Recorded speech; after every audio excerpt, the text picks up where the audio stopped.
Hello everyone, कैसे हैं आप लोग। आई होप कि आप लोग अच्छे होंगे।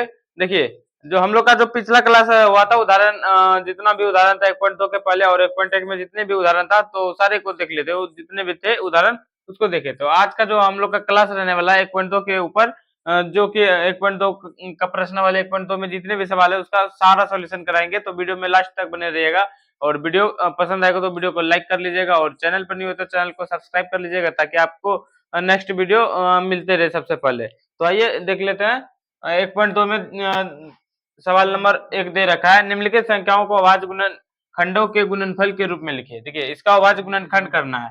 देखिए, 140 का अभाज्य गुणनखंड करने के लिए इसका पहले खंडन कीजिए।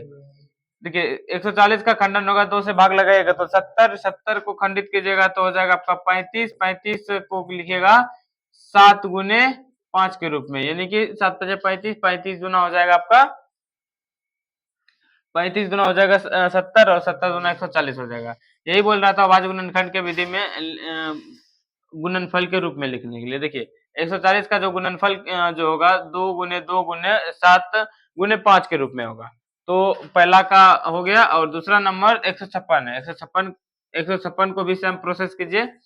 156 का पहले आप लोग खंडन कर लीजिए। देखिए, 156 का कीजिएगा तो 7 बार में और 78 बार में हो जाएगा 156, और इसको कीजिएगा तो 3 और 9 13 गुने 13 39 हो जाएगा आपका, यानी कि 2 गुने 2 गुने 3 गुने 13 13 39 39 गुना हो गया आपका 78, 78 दूने हो गया आपका 156। तो 156 का जो गुणनफल होगा अभाज्य गुणनखंड खंडों के गुणनफल जो होगा 2 गुने 2 गुने 3 गुने 13 के रूप में होगा, यानी कि 2 पर पावर 3 गुने 13 के रूप में होगा। इसका होगा 2 पर पावर 2 गुने 7 गुने 5 के रूप में होगा। तो देखिए, आपका दूसरा जो हो गया और तीसरा है 38 और 25।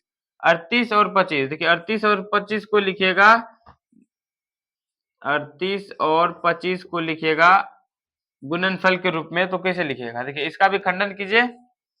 38 और 25 का खंडन कर लीजिए।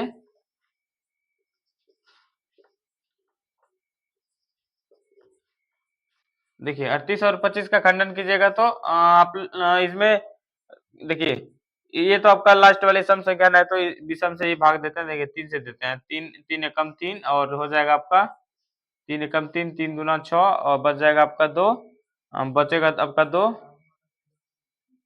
और यहाँ हो जाएगा आपका 3 गुने जो होगा कटा करके लिख लीजिए, 3 का 3 हो जाएगा और बच जाएगा आपका 8 2 6 और 2 बचेगा आपका 2 7 या 21 और बचेगा 1 3 5 15 1275 का खंडन कीजिए।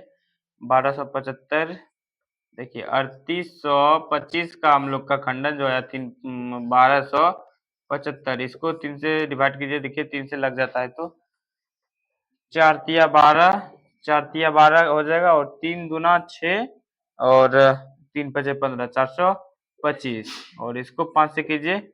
8 पंच 40 पचे 25 और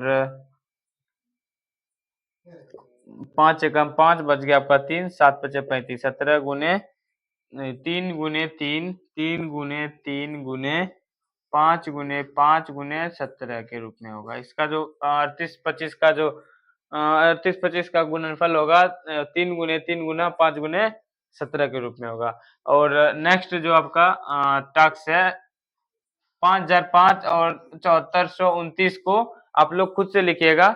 इससे इसका देखिएगा गुणनफल कितना था, इसका गुणनफल कितना, सेम प्रोसेस रहेगा। तो इसमें घबराने की बात नहीं, ये दोनों आप खुद से कर लीजिएगा।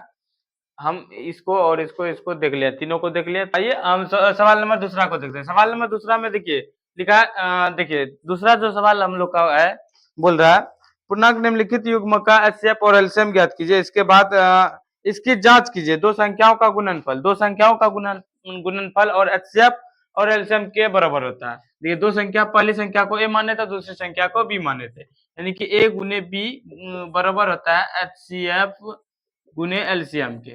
तो इसका जांच भी एलसीएम के, इसका जांच भी करने के लिए बोल रहा है हम लोग को, तो आइए इसको जांच भी करके देखेंगे। सबसे पहले नंबर इसका हम लोग एलसीएम और एचसीएफ निकाल लेते हैं। देखिए एचसीएफ जो हम लोग कल सीखे थे अभाज्य गुणनखंड की विधि से, तो अभाज्य गुणनखंड विधि से सबसे पहले हल में लिख लीजिए आप लोग। ये 26 का कीजिएगा तो हो जाएगा आपका 13 गुने 2, यानी कि 2 गुने 13, और 91 का कीजिएगा तो 7 गुने 13 कीजिएगा तो 91 हो जाएगा। और देखिए दोनों में उभयनिष्ठ क्या आ रहा है हम लोग का, देखिए दोनों में उभयनिष्ठ आपका 13 आ रहा है, तो आपका एचसीएफ हो जाएगा 13 हो जाएगा, एचसीएफ हो जाएगा 13 हो जाएगा। देखिए जो एचसीएफ भी आपको पता है और पहली संख्या दूसरी संख्या भी पता है, तो आप एलसीएम आराम से निकाल सकते हैं। तो एलसीएम बराबर सूत्र लगा लीजिए।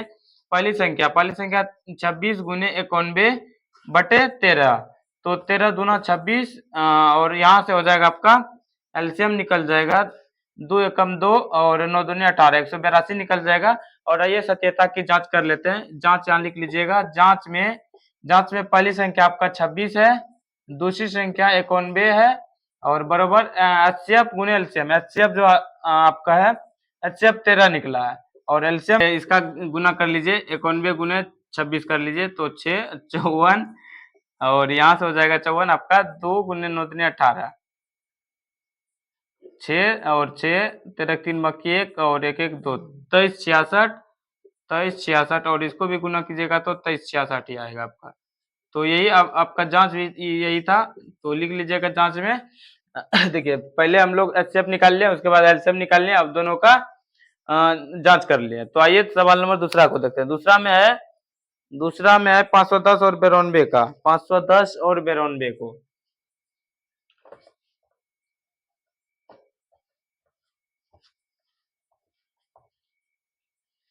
देखिए 510 और 92 का, यहाँ आपका 510 है और यहाँ आपका 92 है।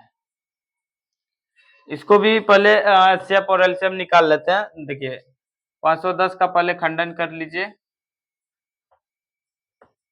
510 का खंडन कर लीजिए, और यहाँ पर 92 का, दोनों का खंडन करके लिख लीजिए। अभाज्य गुणनखंड विधि से एचसीएफ निकालेंगे। तो 510 का कीजिएगा तो हो जाएगा 2 से हो जाएगा 2 दूनी 4 और बच जाएगा 5 और 255 होगा, 255 हो जाएगा। और यहाँ से 5 से भाग लगे 5 है 25, 5 एकम 5, और यहाँ से हो जाएगा 17 51, तो इसका हो जाएगा 2 गुने 5 गुने 3 गुने 17, और यहाँ से 92 का कर लीजिए खंडन, तो 92 का हो जाएगा 2 4 और हो जाएगा 8 हो जाएगा, और यहाँ से 6 46 हो जाएगा, और 23 फिर नहीं लगेगा, 2 गुने 23। देखिए दोनों में उभयनिष्ठ जो आ रहा है उसको लिख लीजिए। देखिए आपका दोनों में उभयनिष्ठ 2 आ रहा है, तो एचसीएफ आपका 2 हो जाएगा, एचसीएफ आपका 2 हो जाएगा, एचसीएफ जो होगा आपका 2 हो जाएगा। और एलसीएम निकालने के लिए सेम प्रोसेस कर लीजिए। पहली संख्या आपका 510 है और दूसरी संख्या 92, और एचसीएफ से भाग दे दीजिए, तो यहाँ से हो जाएगा आपका 46, 46 को 510 गुने 46 कर लीजिए, तो 0 6 56 30, 0 4 5 चौका 20, 0 6 4 3 2, 23,460 होगा। यहाँ से एलसीएम जो निकलेगा हम लोग का 23,460। चलिए अब सत्यता की जांच कर लीजिए। देखिए सत्यता की जांच में सम कर लेना है। जांच में पहली संख्या a गुने b बराबर कर लेना है एचसीएफ गुने एलसीएम। पहली संख्या आपका 510 है, 510 गुने 92 बराबर कर लेना है 2 गुने 23,460, 460। तो कर लीजिए 510 गुने, देखिए इसको मिटा देते हैं, 510 गुने 92, तो यहाँ से हो जाएगा 0 2 5 दूनी 10, 0 9 9 5 45, 0 2 9 6 और 4, यहाँ से हो जाएगा 46,000, यहाँ से हो जाएगा आपका 46,920 बराबर हो जाएगा 0 चौदह 12 के 2 बाकी 1 8 1 9 और हो जाएगा 3 दूनी 6 और 2 दूनी 4। यहाँ से 46,000 सत्यता की हम लोग की जांच हो गई, तो लिख लीजिएगा जांच में। तो आइए नेक्स्ट सवाल पर देखते हैं। नेक्स्ट सवाल आपका है 336 और 54 का, 336 और 54। देखिए एक सवाल को छोड़ रहे हैं, 336 और 54 इसको आप लोग खुद से कीजिएगा, सेम प्रोसेस इसी द्वारा बनेगा। ये भी इसको भी आप लोग खुद से कर लीजिएगा। और देखिए यहाँ यदि राज एलसीएम का बात, एलसीएम आप लोग दूसरी विधि से भी निकाल सकते हैं। दूसरी तरीका ये है एलसीएम निकालने का। देखिए एलसीएम जो यदि निकालिएगा, मान लीजिए इसका हम एलसीएम निकाले थे 510 और 92 का निकाले थे, तो पहले जो जो आपका एचसीएफ से गुना कर लीजिए, उसके बाद जितना बचा उतना से गुना कर लीजिए। 5 गुने 3 गुने 17 गुने 2 गुने 23, तो आपका एचसीएफ जो निकल जाएगा 23,460 आ जाएगा। तो इस तरह से भी बना लीजिएगा और इस तरह से भी बना सकते हैं आप लोग, आपका जो इच्छा करे बना लीजिएगा। तो आइए सवाल नंबर तीसरा में देखते हैं। तीसरा जो है अवैध गुणनखंड विधि निम्नलिखित पूर्णांक एचसीएफ और एलसीएम ज्ञात कीजिए। देखिए तीसरा सवाल है, तीसरा में भी आपका 3 सवाल दिया हुआ है, तो उसको भी ज्ञात कर लेते हैं हम लोग।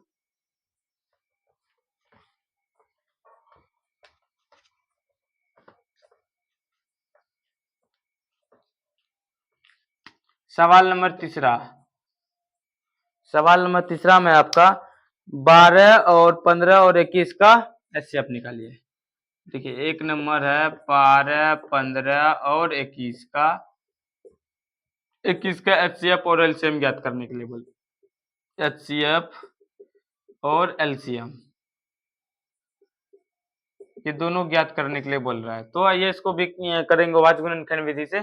सबसे पहले नंबर हल कर लीजिएगा, हल में लिख लीजिएगा 12 का खंडन कर लीजिएगा 2 गुने 2 गुने 4, सॉरी 2 गुने 4 4 गुने 3, तो 12 हो जाएगा आपका। और 15 का भी खंडन कर लीजिएगा 3 गुने 5, 3 गुने 5 और 21 का भी खंडन कर लीजिए तो 7 गुने 3 गुने 7 हो जाएगा। तो देखिए जो जो आपका तीनों में उभयनिष्ठ मिल रहा है तो वो आपका एचसीएफ हो जाएगा। देखिए तीनों में आपका देखिए उभयनिष्ठ क्या आ रहा है, देखिए तीनों में हम लोग का 3 उभयनिष्ठ आ रहा है, उभयनिष्ठ, यानी कि एचसीएफ हो जाएगा आपका, एचसीएफ बराबर हो जाएगा आपका 3, एचसीएफ बराबर 3 हो जाएगा। और एलसीएम निकालने के लिए एलसीएम पहले एचसीएफ से गुना कर लीजिए, जो आपका उभयनिष्ठ आ रहा है उससे गुना कर लीजिए, उसके बाद जो बचा है उसको लिख लीजिए 2 गुने 2 गुने 5 गुने 7, तो तो यहाँ से हो जाएगा 5 दूने 10 और 10 गुना की जगह 7 तो 70 हो जाएगा। 70 गुना हो जाएगा आपका 140 और 140 को 3 से गुना कीजिएगा तो 420 हो जाएगा। तो यही आपका एलसीएम हो जाएगा। तो ये था आपका तीसरा का पहला सवाल। दूसरा सवाल को देखते हैं। दूसरा सवाल में आपका है, दूसरा सवाल में है 17 23 और 29 का, 17 23 और 29 का आप लोग खुद से नोट्स करते रहिएगा। देखिए 17 23 29, 17 23 और 29, 17 23 29 का बोल रहा है इसमें एचसीएफ और एलसीएम ज्ञात करने के लिए। तो इसका कैसे होगा, ठीक है 17 का खंडन कीजिए तो 17 गुने हो जाएगा आपका 1 और 21 का कीजिएगा तो हो जाएगा 3 गुने 7 और 29 का कीजिएगा तो 29 का भी हो जाएगा आपका 29 गुना 1। एक देखिए तीनों में 1 कॉमन आ रहा है, यानी कि एचसीएफ हम लोग का हो जाएगा 1 हो जाएगा। एचसीएफ जो हो जाएगा हम लोग का, तीनों में एक ही उभयनिष्ठ आ रहा है तो एचसीएफ हो जाएगा हम लोग का 1, एचसीएफ हो जाएगा हम लोग का 1। और एलसीएम जो बोलेगा तो एलसीएम हो जाएगा, लिख लीजिए तीनों को गुना कर दीजिए 17 गुने 21 गुने 29, जो आएगा वो आपका एलसीएम हो जाएगा। तो नेक्स्ट सवाल की ओर बढ़ते हैं। ये था आपका सवाल दूसरा। और तीसरा की ओर बढ़ते हैं। तीसरा सवाल जो है आपका 8 गुने 9 गुने 25, 8 गुने 9 गुने 25, तो इसका भी सेम कर लीजिएगा आप लोग। तीसरा सवाल खुद से कीजिएगा। और देखिए चौथा जो सवाल है, चौथा सवाल एचसीएफ 306 और 557 बराबर 9 दिया है। देखिए चौथा जो है आपका मोस्ट वीवीआई है, इसको देख लीजिएगा। ये आपका 2 नंबरिया में और या फिर ऑब्जेक्टिव में पूछा हुआ सवाल है। देखिए सबसे पहला नंबर दिया हुआ है HCF 306, HCF 306 तथा 557, 557 सॉरी 657, 657 बराबर 9 दिया है, 9 दिया है और और एलसीएम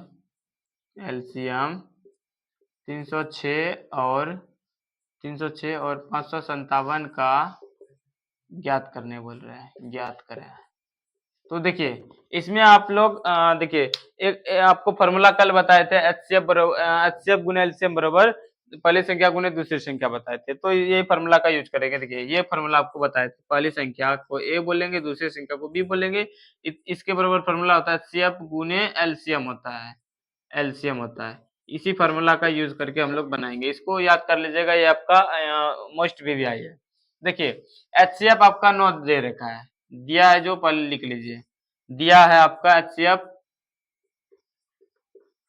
दिया है HCF कितना 306 और 657 का 9 दिया हुआ है और एलसीएम निकालने के लिए बोल रहा है। तो एलसीएम बराबर सूत्र लगा लीजिए, तो एलसीएम बराबर आपका फॉर्मूला हो जाएगा पहली संख्या आपका 306 है, दूसरी संख्या 657 है, बटे 9 हो जाएगा।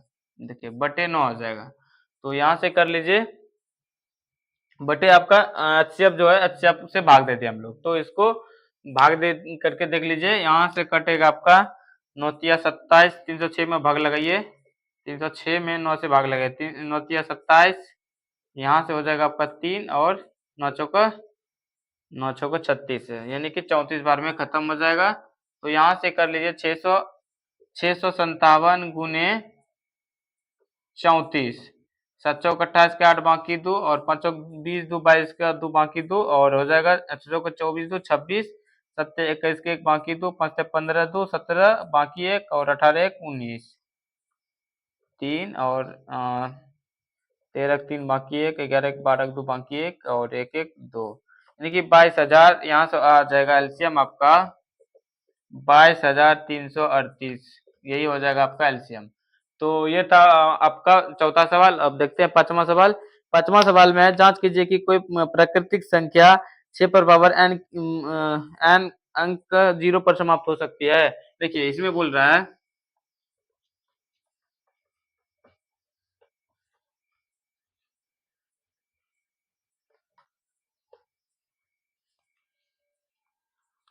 देखिए जांच कीजिए कि जांच कीजिए कि जांच कीजिए कि जांच कीजिए कि तो सवाल नंबर तीसरा को देखते हैं, चौथा सवाल नंबर चौथा में है आपका, ये आपका सवाल नंबर पांचवा है, सॉरी पांचवा कर लीजिएगा।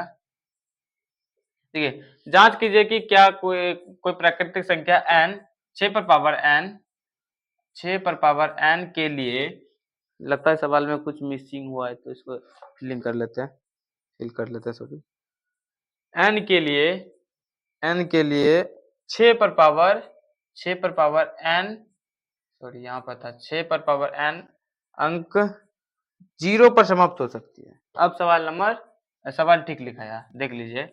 जांच कीजिए कि किसी प्रकृत संख्या n के लिए, कोई प्रकृत संख्या n है, उसके लिए 6 पर पावर n अंक 0 पर समाप्त हो सकती है। देखिए 0 पर समाप्त होने के लिए आपको जो हो जाएगा, देखिए इसका पहले गुणनखंड कर लेते हैं, इसका पहले गुणनफल लिख लेते हैं। देखिए 6 को लिखेंगे हम लोग हल, देखिए 6 पर पावर n है, पूछ रहा है ये आपका 0 पर समाप्त होने के लिए ये जो है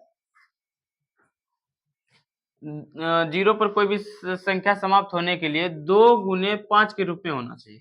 देखिए यदि आप कोई भी संख्या का खंडन कीजिएगा और उसका गुणनफल 2 गुने 5 के रूप में नहीं आ रहे तो वो 0 पर समाप्त होने की संभावना नहीं होती है, लगभग नहीं होती है। तो इसका हम खंडन कर लेते हैं पहले। देखिए तो इसको लिखेंगे 3 गुना 6। देखिए तो इसमें 5 कहीं नजर आ रहा है आपको? नहीं, 5 आपका नजर नहीं आ रहा है। तो अर्थात हम लोग का जो है कोई भी संख्या 6 पर पावर n अंक 0 पर समाप्त नहीं हो सकती। क्यों नहीं हो सकती? ये आपको रीजन बताइए। क्योंकि 2 गुने 5 के 2 गुने 5 के रूप में नहीं है, तो इसलिए आपका कोई भी संख्या 6 पर पावर n अंक 0 पर समाप्त नहीं हो सकती। 0 पर समाप्त नहीं हो सकती। ये क्यों आपको बता दें, इसका रीजन क्या था? क्योंकि ये आपका यदि 2 गुने 5 के रूप में गुणनफल रहता तो फिर 0 पर समाप्त हो सकती थे, लेकिन यहाँ पर नहीं है हम लोग का, तो फिर ये 0 पर समाप्त 6 पर पावर n के लिए 0 पर समाप्त नहीं हो सकती है। तो आइए नेक्स्ट सवाल की ओर बढ़ते हैं। नेक्स्ट सवाल जो है आपका, व्याख्या कीजिए कि 7 गुने 11 गुने 13 प्लस 13 और 7 गुने 6 गुने 5 गुने 4 गुने 3 गुने 2 गुने 1 प्लस 5 एक भाज्य संख्या है, तो क्यों है?